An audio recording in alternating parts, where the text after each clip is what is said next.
This quarter we'll be learning about what's called notice and note signposts. And these are like signposts that when you see them in a book, they will alert you that something is happening that will relate to a theme, internal conflict, or something else related to the book, like figurative language. So all those analysis things that your teachers have made you do in the past, these notice and note signposts are things that you can use to help you make those deeper analysis. Basically, we are going to be focusing on reading skills that will lead us to thinking more deeply about these things. And I actually find these things really useful, and they have completely changed the way I read. And I've been to college and done lots of schooling, and these things have helped me a lot. So I'm pretty excited for you to learn these. First one is contrasts and contradictions. So and then there's this anchor question. Why would the character actor feel this way? So with each signpost, there's 6 of them. With each signpost, there's going to be an anchor question. And the anchor question is what's going to lead you to thinking deeper about the book, which I will show you in our example in the next lesson.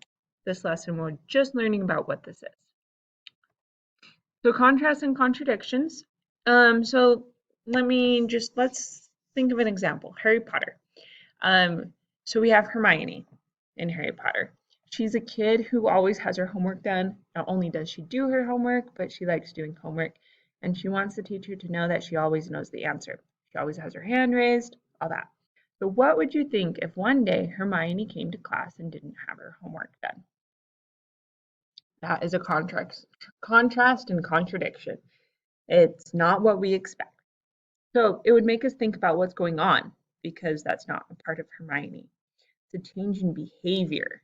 So that is the definition. When the authors show us something that doesn't fit with what we expect, when they present us with a contrast or a contradiction, then we want to pause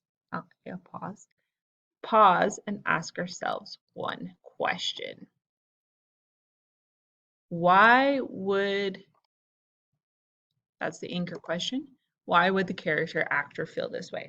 So in the case of Hermione, if she didn't get her homework done, we might think, oh, has she been off battling some bad guys or something? Or does she think the homework is ridiculous? Or what's going on?